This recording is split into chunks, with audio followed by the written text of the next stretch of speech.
NCP प्रमुख शरद पवार ने कहा, बांग्लादेश की स्थिति के लिए कुछ कारक जिम्मेदार हैं। हमें ऐसे कारकों से बचना चाहिए जो हमारे देश में आम लोगों के जीवन को बाधित कर सकते हैं या उन्हें खतरे में डाल सकते हैं, जैसा कि अन्य देशों में हुआ है। काही गोष्टी घडतात बांगलादेशमध्ये आपण बघितलं की सत्ता परिवर्तन त्या ठिकाणी झालेलं आहे आणि सत्ता देशांच्या विरुद्ध तिथं तरुण पिढीने उठाव केला. त्यातनं काही गोष्टी घडल्या पण दुर्दैवानं त्याची प्रतिक्रिया भारतात काही ठिकाणी होती. ही प्रामुख्यानं बांगलादेशच्या वावरावर पश्चिम बंगाल वगैरे ही राज्य तिथं ती स्थिती थोडी अधिक गंभीर होती. पण तिथं काही घडलं त्याचा परिणाम महाराष्ट्रात होतील असं कधी वाटलं नव्हतं. त्याचं मी खोलात जाऊ इच्छित नाही,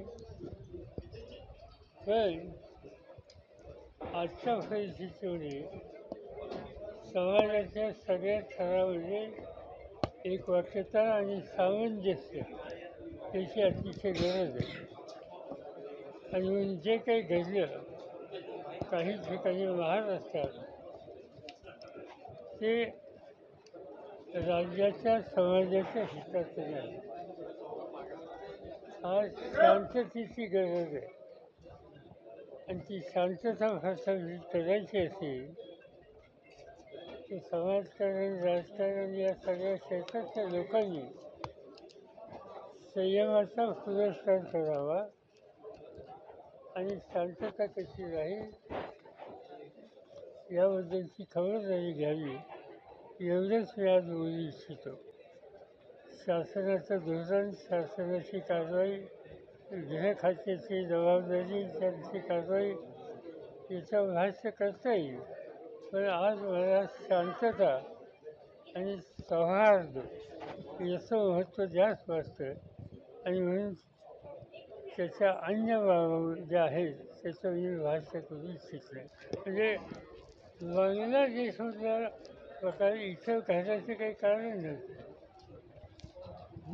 त्यामुळं जे कोणी यामध्ये सहभागी होत असतील माझं आव्हान त्यांना हे आहे की आपण अन्य देशात काही झालेल्या गोष्टीच्यासाठी आपल्या देशामध्ये सर्वसामान्य लोकांचं जीवन उद्ध्वस्त होईल किंवा संकट असेल असं काही करता कामा नये. लाल किल्ल्यावर भाषण देत असताना सर्व देशाच्या निवडणुका एका वेळेला व्हाव्यात, सर्व देशाच्या निवडणुका एका वेळेला व्हाव्यात या प्रकारची भूमिका मांडली आणि ती भूमिका मांडून 12 तास नाही गेले तर आपल्याला ऐकायला मिळतं की जम्मू काश्मीरची निवडणूक जाहीर झाली, हरियाणाची झाली, झारखंड आणि महाराष्ट्राची झाली नाही. सर्व देशात एका वेळी निवडणुका घ्यायचं धोरण प्रधानमंत्री मांडत असताना महाराष्ट्राच्या निवडणुकीच्या संबंधी त्यांचा हा निर्णय एक प्रकारचा विरोधाभास आहे.